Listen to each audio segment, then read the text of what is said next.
personal sacrifice, and they've got to do impossible things. And you'll remember the movies that you may have seen, heroes from, say, the Star Wars series, or Braveheart, or Rocky, or whatever your favourite is, so many more. Such tales are told to us to inspire us to overcome our own personal weaknesses and tackle head-on personal challenges. Enemies attack, obstacles are hurled into their path, and tragedies strike. But the heroes of great stories seem to find a secret source of strength somewhere beyond themselves. And such strength enables them to vanquish even the most potent of adversaries. Now, the book of Revelation also presents us with the story of many underdogs who stood against overpowering, intimidating forces. John himself, our writer, stood strong under the persecution of the Emperor Domitian. The members of the church at the time of John stood courageously against awful trials and temptations. And we've already been reading in the book of Revelation how that believers in the time of the tribulation have to stand against horrific times, horrific persecution. And here in Revelation chapter 11, in chapter 11, we encounter two end-time, what are called witnesses. The word in Greek is actually martyrs. And they will take a stand in the midst of the worst generation in human history.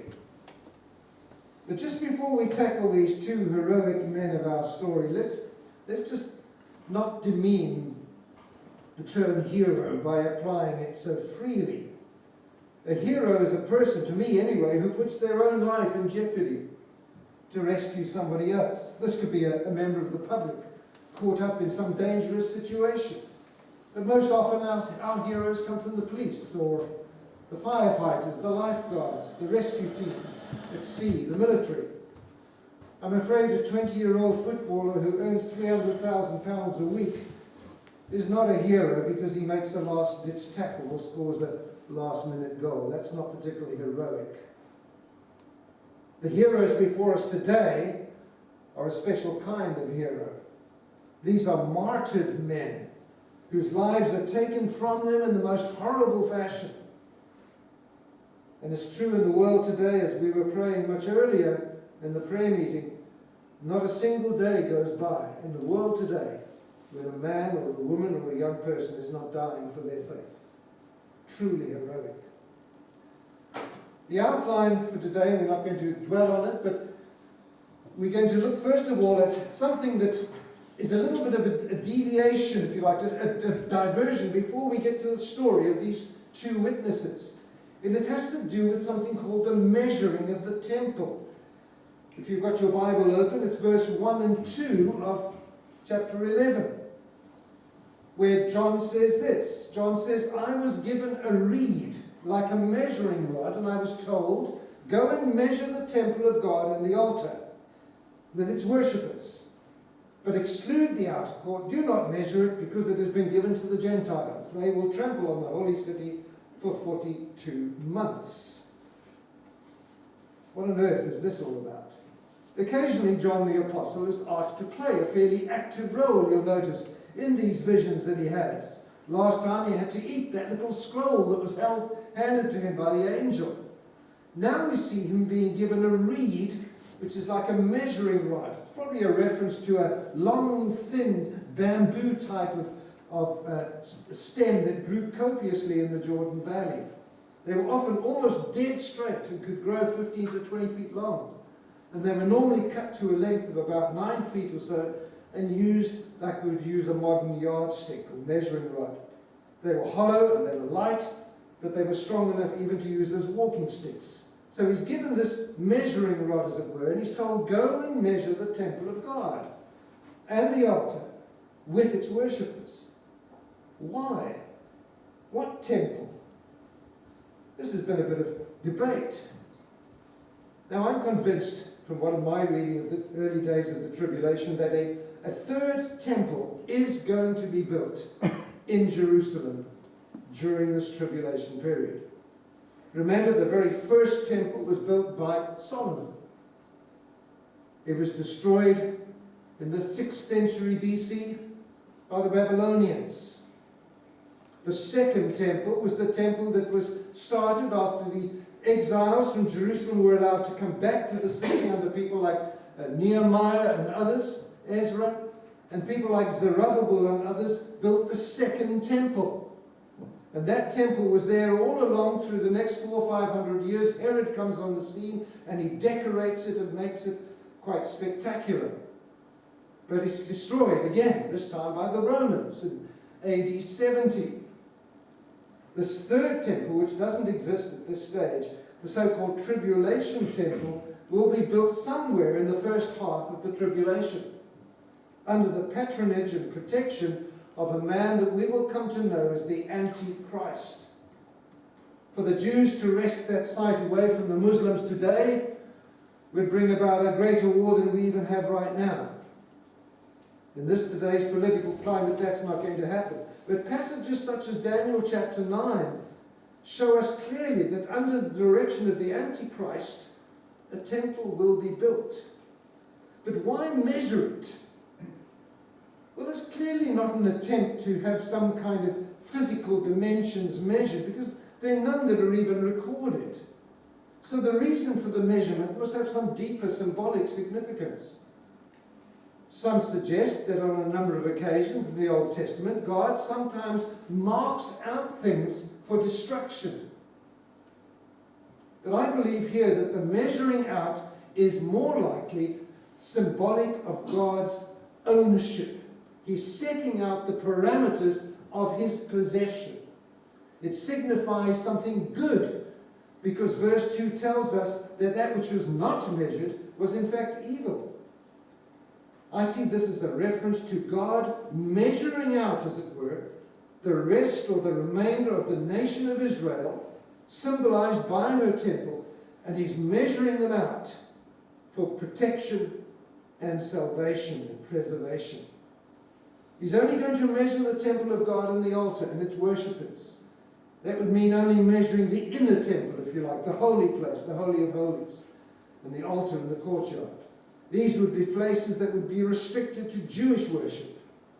And he's going to measure its worshippers, which kind of complements the idea that this is God measuring off the extent of those people that he's going to protect and preserve.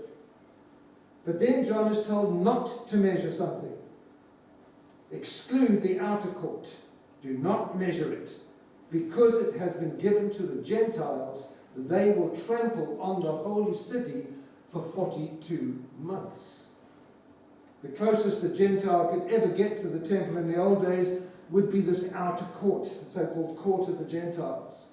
And I believe that at the time of the tribulation temple, God is not promising the same protection to anyone who is not part of his chosen remnant. And in fact, they will have no desire for God's protection, because they will reveal their blasphemous and sacrilegious behavior. They don't want to know about God's protection. They will trample the holy city, Jerusalem, for 42 months, 3.5 years. The unbelieving, the ungodly will show no affection for this new temple, or for the city of Jerusalem. And for the final part of the tribulation period, they will simply vandalize those parts of the holy city that have attracted pilgrims and tourists for millennia. They will carelessly and with derision show nothing but mockery and scorn for the holy places so revered by Christians and Jews, especially today. So here we have right at the beginning God just setting out, saying, these are my people. Measure them, keep them. This is the one, this is the group I'm going to protect. And then that brings us then to these two witnesses.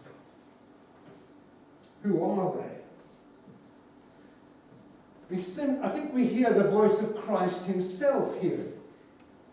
Christ is speaking, and he announces to John a couple of facts about these two men that he's preparing to send to earth on a mission. So let's see if we can identify first who they are. He says, I will appoint my two witnesses. They are the two olive trees and the two lampstands, and they stand before the Lord of the earth. Who are they? They are called witnesses, more literally martyrs. The word martyr is the Greek word for witness. And my belief here, and I'm going to say it right away, we have the reappearance on earth of two prominent Old Testament characters, Elijah and Moses. And I want to explain why I say that. Firstly, note the description of them. They're described as two olive trees and two lampstands, and they stand before the Lord of the earth. This must surely be a reference to Zechariah chapter 4, verse 12, where we see a paragraph that might be entitled in some of your Bibles, "The Golden Lampstand and the Two Olive Trees." And here we have an angel speaking to the prophet Zechariah, some 500-600 years before Christ. And in verse 12 of Zechariah 4 we read, Zechariah says, "I asked the angel, why are these two olive trees on the right and the left of the lampstand? And the angel said, these are two who are anointed to serve the Lord of all the earth." Knowing his Bible as he did, John would immediately have made this connection, I think. These two men have been prophesied as coming thousands of years before, and now they are here in this tribulation period, equipped to do what God has them to do. But why Elijah and Moses? Elijah, the prophet Malachi in chapter 4, in verse 5 and 6, writes this, "Behold, I, the Lord, will send you Elijah, the prophet, just before the coming of the great and awful day of the Lord."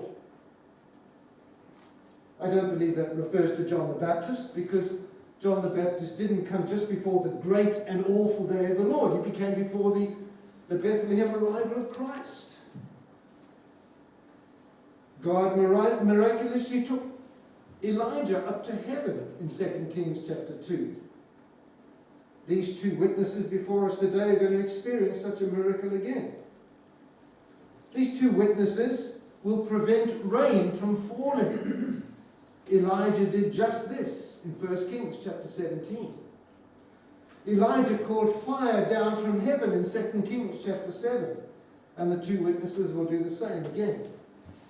And the drought that Elijah imposed lasted 3 years and 6 months. Exactly the duration of these two witnesses' ministry. So I believe one of them is Elijah. I believe the other one is Moses. Both Moses and Elijah appeared with Christ and 3 of the disciples at Christ's transfiguration. By God's power, Moses turned water into blood in Exodus 7. The two witnesses will perform that same miracle. Moses' body was also miraculously preserved for restoration, Deuteronomy 34. When the two witnesses die, their bodies will be restored. There's a passage in Jude verse 9, where Satan fights against the archangel Michael for the possession of who? The body of Moses. I believe he's trying to prevent God's program of restoration in the last days. He wants Moses, he's got work for Moses to do. Moses represents the law, Elijah represents the prophets. Since the witnesses will minister amongst the people of Israel primarily, this connection with the Jewish scriptures, I think, will underscore their message. And then just what some of the scholars have said on this. No two men in Israel's entire history would receive greater respect and appreciation than Moses and Elijah. Moses was God's great deliverer and lawgiver for Israel. First century Jews actually thought that Moses had given them the manna in the wilderness. And God raised up Elijah to confront Israel in a time of great national apostasy. God vindicated him by sending fire from heaven and a chariot of fire and horses of fire to escort him out of this world. So highly did the Jews think of Elijah that when they saw Jesus' miracles, some concluded that Elijah had indeed returned. And then a little bit about their prophecies. They will prophesy for 1,260 days clothed in sackcloth. Now the Jews used a 30-day month, and 126 days gives us exactly 42 months, or 3.5 years. That figure comes again and again and again. So we can see that these two witnesses will have a ministry that will last for 3.5 years. I think they come just before the halfway period of the tribulation, and they minister for 3.5 years. But why are they wearing sackcloth? And what does this tell us about the kind of ministry they're going to perform? Sackcloth was a coarse, rough, heavy cloth, often worn in ancient times, when mourning. For example, Jacob put on sackcloth when he believed that his favorite son Joseph had been killed. David ordered the people to wear sackcloth after the murder of Abner. Many other such people had to wear sackcloth, like Job, Isaiah, Daniel. Why are these two witnesses wearing it then? Well, I believe it's about an object lesson to express their great sorrow for the wretched and unbelieving world in which they have to come. The world has been racked by God's judgment, overrun by demon hordes, populated by people who refuse to repent. They will also mourn because of the desecration of the temple and the ascendancy of the Antichrist. So here we have two witnesses, Moses and Elijah, ministering largely to Israel, in Jerusalem, but also around the world, as they had done millennia before, against a backdrop of judgment and rebellion. And so they dressed in sackcloth. They have great powers, these two men. If anyone tries to harm them, fire comes from their mouths and devours their enemies. This is how anyone who wants to harm them must die. They have power to shut up the heavens so there will not rain during the time they're prophesying. And they have power to turn the waters into blood and strike the earth with every kind of plague as often as they want.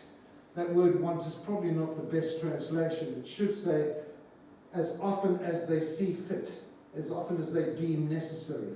This is not some kind of just, oh, let's just chuck a bit of blood into the water. If anyone tries to harm them.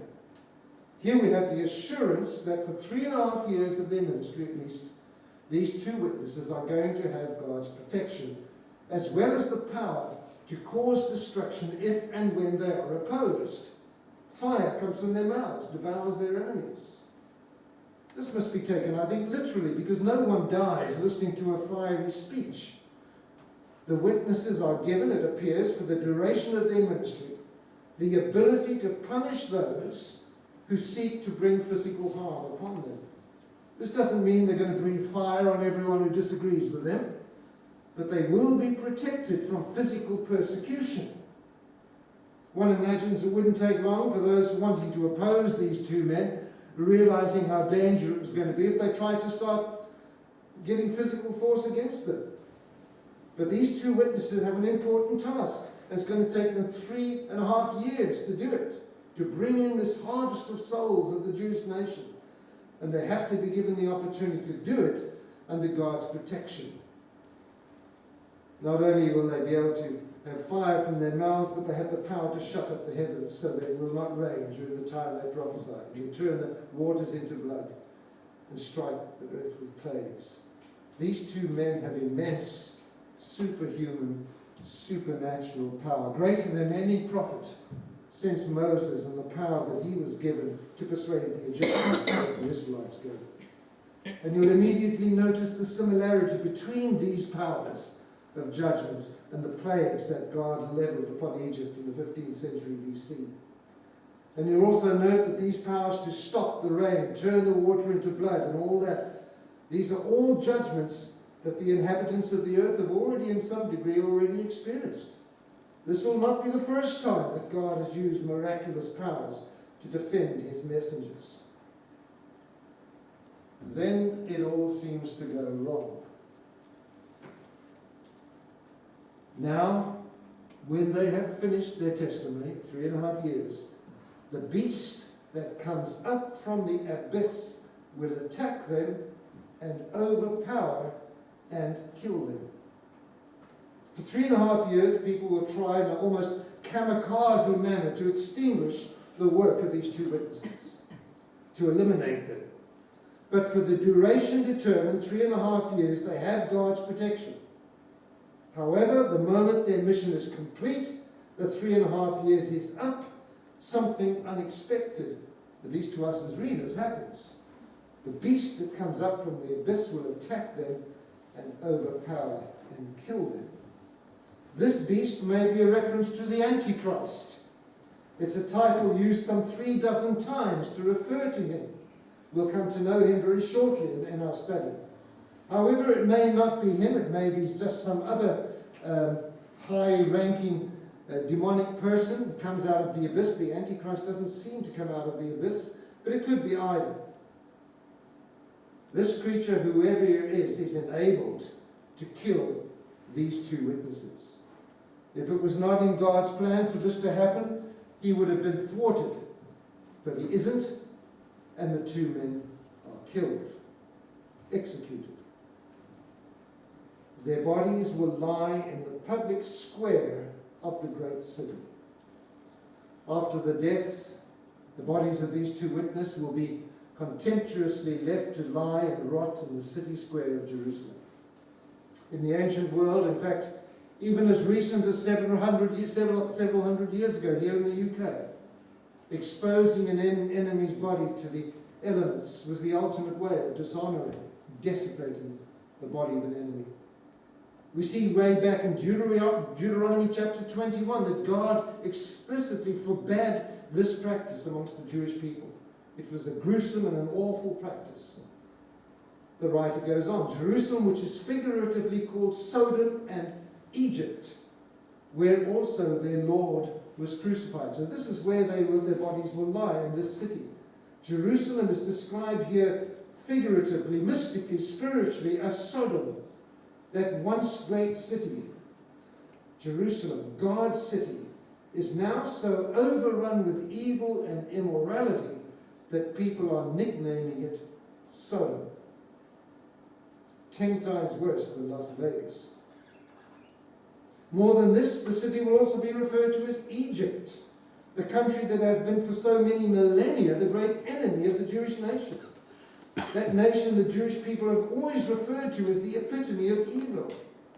What has happened to Jerusalem, this wonderful city, the venue of so many pilgrimages? It's even the place where the Lord was crucified, just to make sure that we identify the city right. This is Jerusalem. This is Jerusalem that is now called Sodom, and it's called Egypt. And people flock there not on pilgrimage, because that's where all the fun was. For 3.5 days, some from every people, tribe, language, and nation will gaze on their bodies and refuse them burial. In a morbid, ghoulish display of contempt and hatred, the world's population will be glued to their television sets and their phones and their tablets. And some will even travel to see the spectacle of two bodies beginning to decompose in the Jerusalem sun. And the unrepentant, sin-soaked masses will want to gloat, along with their leader, the Antichrist, the beast, and worship and glorify him for his victory over these two seemingly indefeatable prophets. He's put a stop to them. He's stopped all of the calamities that they were unleashing. He's silenced them forever. The gospel has stopped, they say. The inhabitants of the earth will gloat over them and will celebrate by sending each other gifts, because these two prophets had tormented those who live on the earth. This is going to sparkle wild celebrations all over the world. This is the only mention of the word rejoicing in the first 20 chapters of the book of Revelation. Sinners will be gloriously happy because those who were preaching to them have gone. They're dead. They'll celebrate, it says, by throwing wild parties and showering one another with gifts. It's Christmas all over again. But their rejoicing is going to be short-lived. But after 3.5 days, the breath of life from God entered them, and they stood on their feet, and terror struck those who saw them. All the partying and all the celebrations of what I call Dead Witnesses Day will suddenly end and dramatically be suspended by the most shocking event yet. After 3.5 days, the breath of life from God entered them, and they stood on their feet. Can you just imagine being in Jerusalem City Square that day, or glued to your TV or your phone, and suddenly, incredibly, 2 bodies lying on the concrete and the cobbles start to move and rise to their feet? How would you react? You've been partying wildly for more than 3 days, sharing gifts, dancing in the streets. Now it's all going to change. You're probably going to have to give all the gifts back. Panic will seize the unregenerate world as their hated, reviled tormentors are suddenly coming to life. It'll be a scene repeated over and over again on every television channel. What's going to happen next? Are these 2 men going to start preaching again? No. God has another plan here. When they heard a loud voice from heaven, this is the 2 men, I think, saying to them, "Come up here." They went up to heaven in a cloud, while their enemies looked on. The voice comes out of heaven. Christ calls, possibly heard by all, not quite sure. But they're taken back to their heavenly home. Their ministry completed. They are taken home just as Christ was taken from the sight of his disciples 40 days after his resurrection. They went up to heaven in a cloud. And in a scene played over and over, the whole world just looks on helplessly and wondering what on earth is going to happen next. So we come to the end of this little story. At that very hour, there was a severe earthquake, and 1/10 of the city collapsed, Jerusalem. 7,000 people were killed in the earthquake, and the survivors were terrified, and listen to this, gave glory to the God of heaven. The second woe has passed, the third woe is coming soon. The 2 witnesses have now left the scene. The watching world doesn't have to wait long before they experience the impact of their mockery and their evil celebrations. Because at the very hour they are taken up to heaven, the world has a terrible experience of a massive earthquake, and 1/10 of the city of Jerusalem collapses. It's a fairly limited earthquake. If you think about the earlier judgments we talked about in the earlier part of Revelation, they've had plenty of earthquakes. This one is specific to a particular neighborhood of Jerusalem. We don't know, we can only guess. 7,000 people were killed in this earthquake. This is not fractions of the whole human population as in other judgments, it's 7,000 people.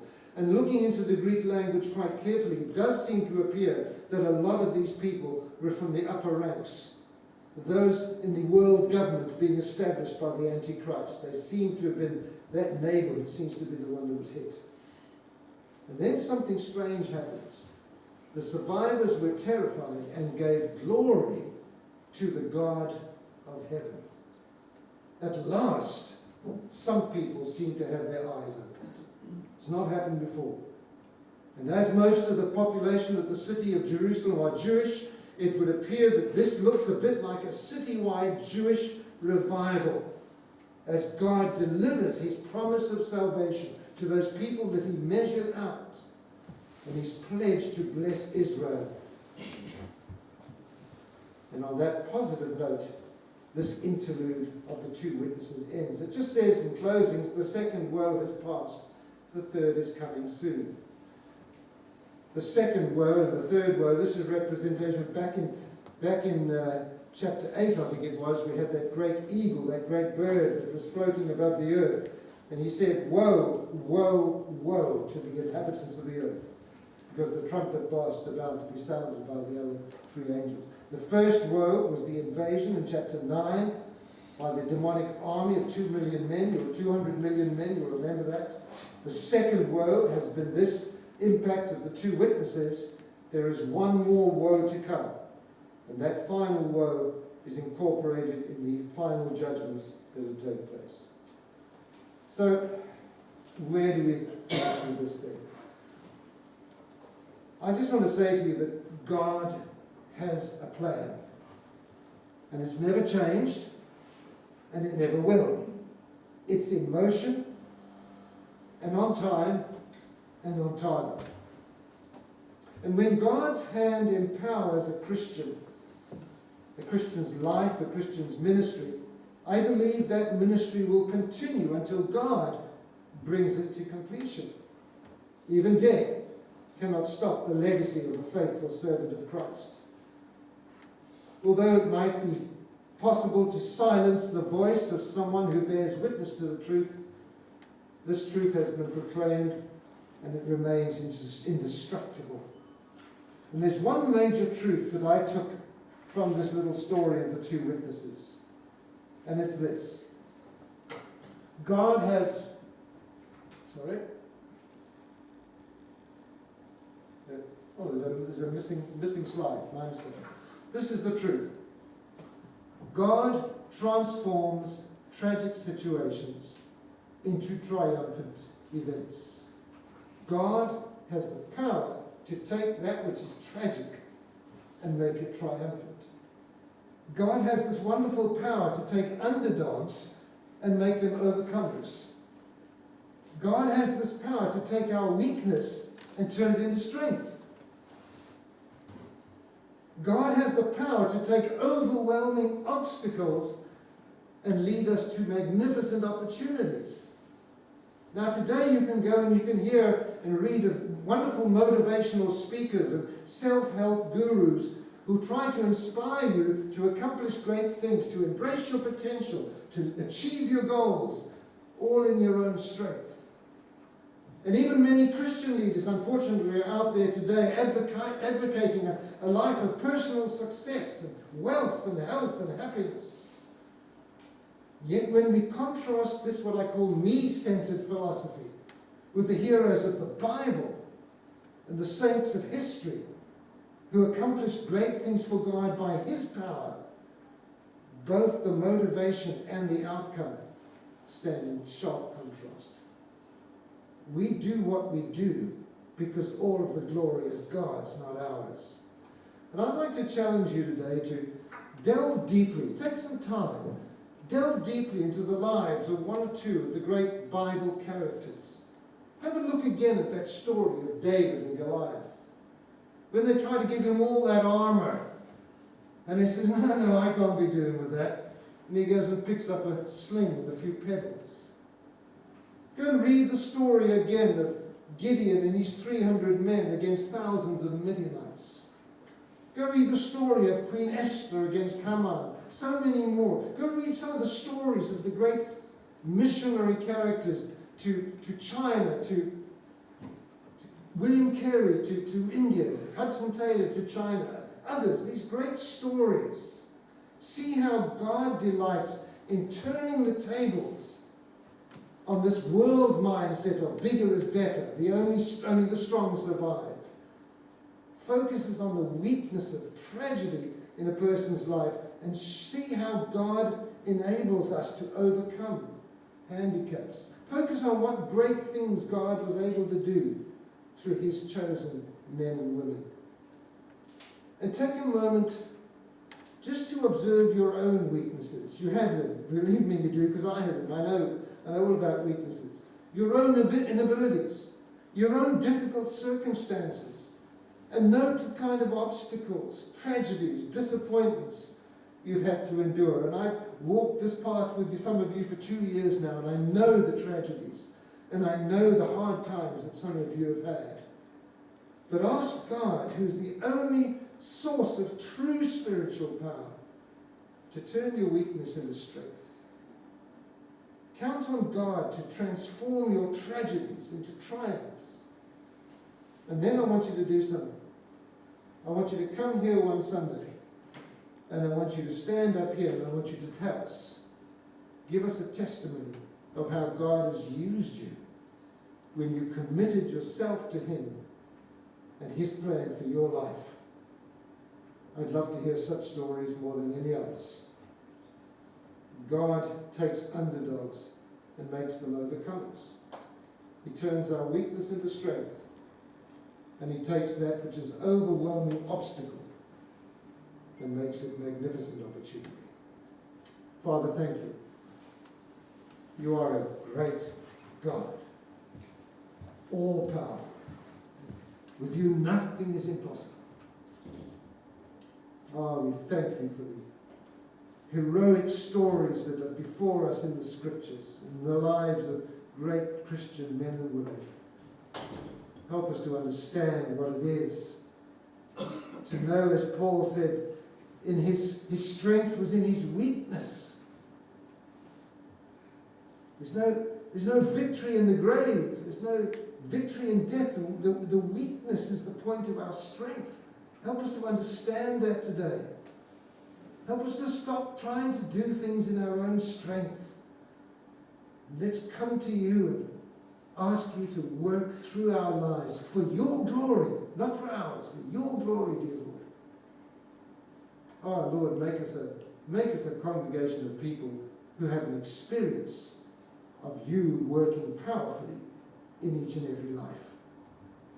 In Jesus' name, amen.